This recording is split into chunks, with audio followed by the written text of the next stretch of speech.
Joe, that's not an arc flash label. What are you putting on that MCC?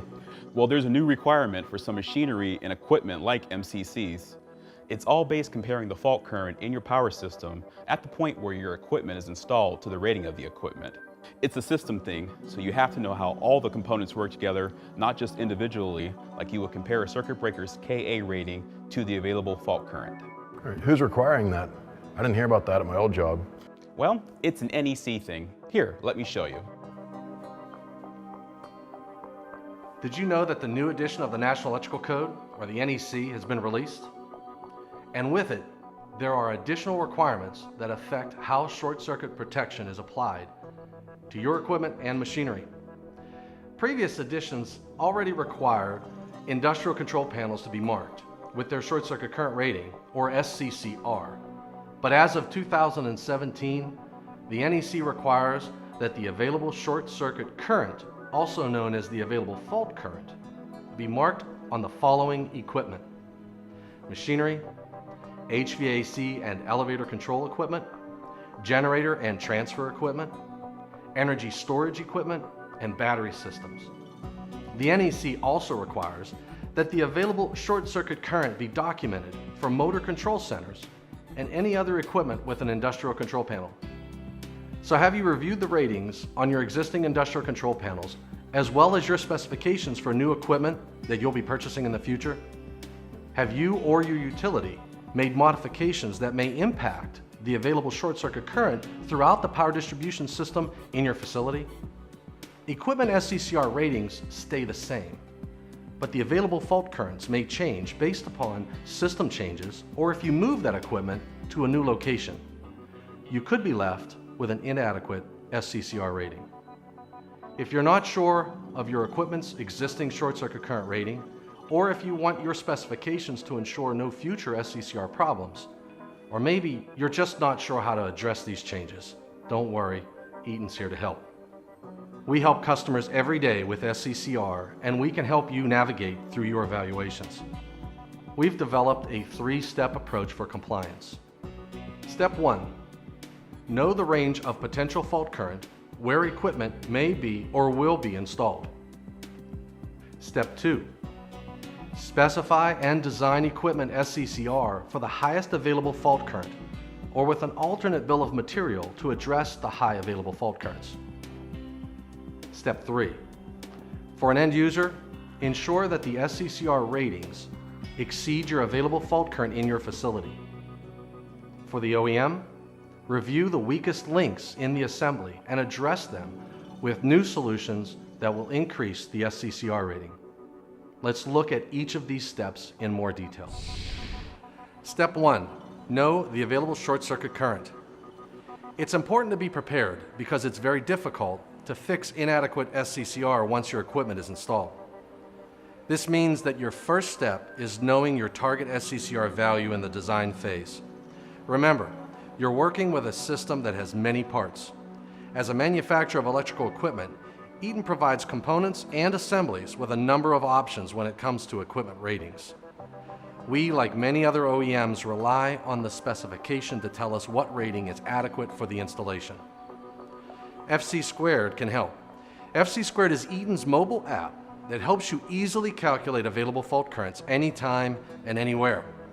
This tool is a free download available in the Apple App Store or in the Google Play Store for the Android. Step 2, specify and/or design your equipment.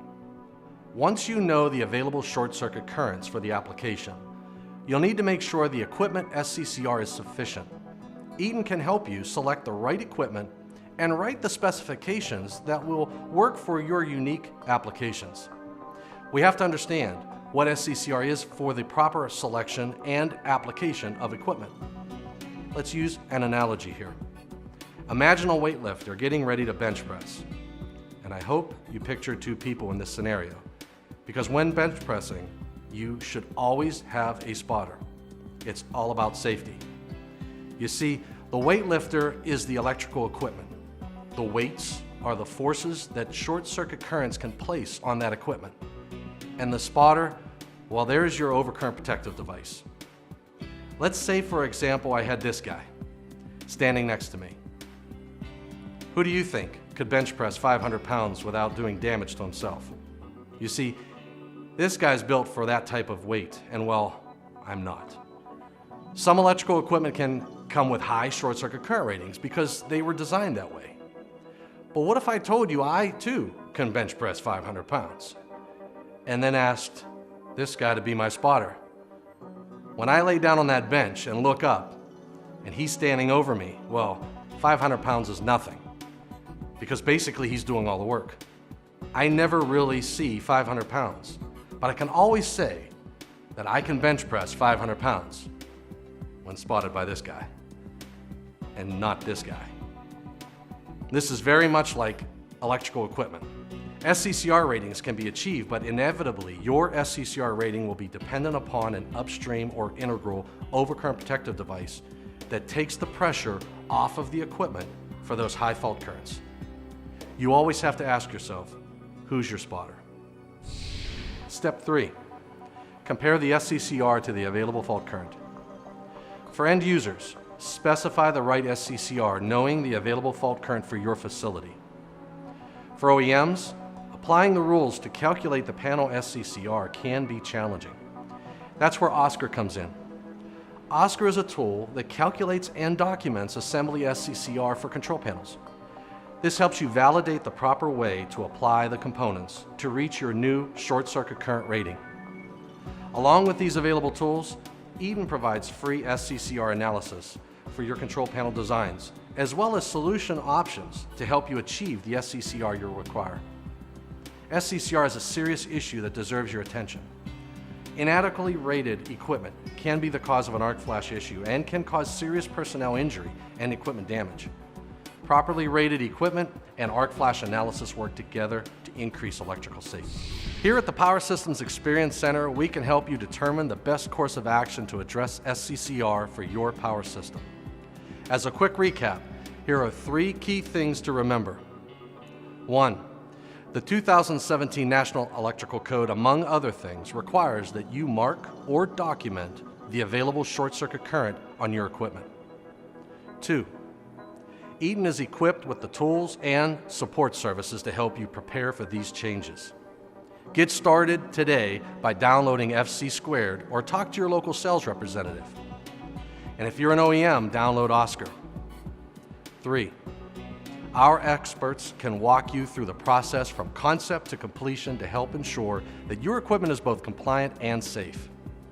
Contact us or your local Eaton representative to schedule a visit to the Power Systems Experience Center today and to learn more about SCCR. Eaton is well equipped to help you ensure that your equipment is compliant and your customers' employees are safe. Count on Eaton to help you protect what matters most.